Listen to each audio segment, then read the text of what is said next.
రాగాలలో అనురాగాలు కురిపించేనా మన బంధము అనుబంధము మన బంధము అనుబంధము విడదీయగలరా ఎవరైనాను మరి ఏదైనాను విడదీయగలరా ఎవరైనాను మరి ఏదైనాను రాజా జగమెదిగిన నా యేసు రాజా రాజా జగమెదిగిన నా యేసు రాజా చేతులు పైకి చప్పట్లు కొడుతూ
నా యేసు రాజా.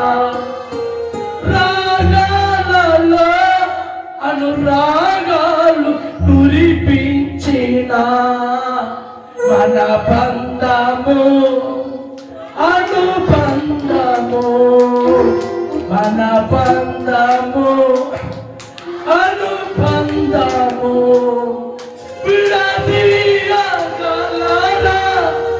ఎవరైనాను మరి ఏదైనాను, విడదీయగలరా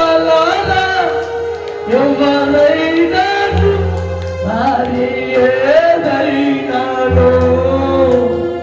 రాజా జగమెరిగిన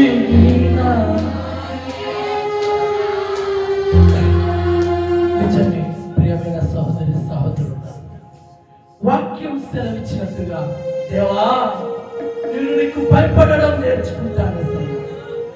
నీకు తప్ప ఎవరికి భయపడలేసయ్యా.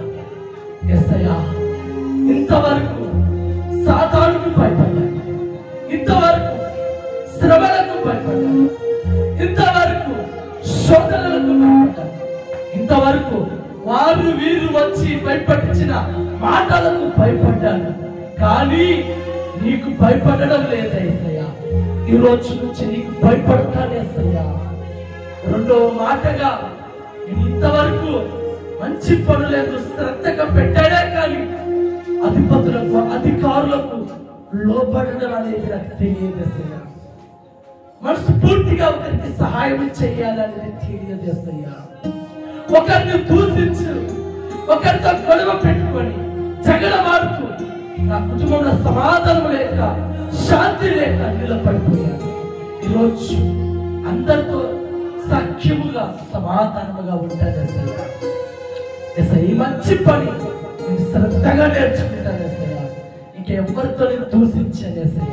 ఆ పిచ్చి అలవాటు నాలో ఉంది, నాలో నుండి తీస్తుంది. గుడిగా అలవాటు నాకు తీస్తుంది, దూషించే అలవాటు ఉంది తీస్తుంది, జగడమాడే అలవాటు ఉంది తీస్తుంది, గొడవ పెట్టుకునే అలవాటు ఉంది తీస్తుంది. దేవా అందరితో సమాధానంగా ఉండటం నేర్పించు. ఈ మంచి పనులు చెయ్యాలి అసలు. ఇక మూడవ మాటగా ఉన్న వాటితో సంతృప్తి కలిగి ఉండడం నేర్పించి అసయ్యా. నిజమే ప్రతి పండగ గొడవలు పెట్టుకున్నాను, ప్రతి పుట్టినరోజుకి నేను గొడవ పెట్టుకున్నాను, ఇంట్లో సమస్యల కొరకు నేను గొడవ పెట్టుకున్నాను, దాని కొరకు దీని కొరకు నేను గొడవ పెట్టుకొని అందరి దాని కొరకు నేను ఆశపడ్డాను అసగా. ఈరోజు ఉన్న వాటితో ఎలా బ్రతకాలో నువ్వు నేర్పించు దేవా. సంతృప్తి కలిగి నేర్చుకునేందుకు కృప చూపించు. నాకన్నా చక్కటి వస్త్రాలు ఉన్నాయి, నాకన్నా మంచి ఆహారం ఉంది, నాకన్నా అన్ని బాగున్నాయి, కానీ నాకంటే హీనమైన స్థితిలో ఎంతో మంది ఉన్నారు అసలు. వాళ్ళతో పోల్చుకుంటే నేను ఎంతో శ్రేష్ఠురాలను. సంతృప్తి కలిగి ఉండడం నేను కలిగి ఉండాలి. అలాంటి నేర్పించు దేవా అని అడిగిన వారు మీ కుడి చేయి ప్రభుకు చూపించండి. ప్రభు ఇంటి మూడు నేర్పించరావు. ఒక చిన్న ప్రార్థన. మహోన్నతుడా, సజీవుడా, కృపగలిగిన దేవా, నీకు స్తుతులు స్తోత్రాలు చెల్లిస్తున్నాం. కృపా సత్యము కలిగిన సంపూర్ణుడా, ఈరోజు వాక్యముతో చాలా విషయాలు నేర్పించు. వాటిలో నీకు భయపడడం నిజమే. ఈరోజు ఎంతో మందికి భయపడడం లేదు నా తండ్రి. మీ భయం ఎవరికి లేదు. మేము భయపడేటట్టుగా ఉంటామని మాట్లాడుతున్నాం. మంచి పనులు చేసేవారిగా, అధికారులకు అధిపతులకు లోపడేటట్టుగా, విధేయత చూపించేటట్టుగా, ఒకరిని దూషించక అది మానుకున్నట్లుగా, ఒకరితో గొడవ పెట్టుకోక అది విడిచిపెట్టేటట్టుగా నేర్చుకుంటాను యేసయ్యా. నాకు కలిగిన వాటితో తృప్తి కలిగి జీవిస్తాను, సంతృప్తితో కలిగి ఉంటాను యేసయ్యా. నేను నీకు మాటిస్తున్నాను. ఇంకా నాకు విశ్రాంతి కలగ చేయవా, పాలు తేనెలు ప్రవహించే దేశంలో నన్ను చేర్చవా, మంచి భవిష్యత్తు నాకు ఇవ్వవా. నువ్వే సహాయం చేయాలి. ఎందరైతే తీర్మానం చేసుకుని కుడి హస్తంలో ప్రభువా నీకు చూపించారు, వారి జీవితాలలో విశ్రాంతి మంచి పాడు తేడా లభించే దేశంలో సమృద్ధిగా కలిగి ఉండేటట్టుగా సహాయం చేయమని యేసుక్రీస్తు నామములోనే అడిగి వేడుకుంటున్నాము తండ్రి. ఆమేన్, ఆమేన్, ఆమేన్.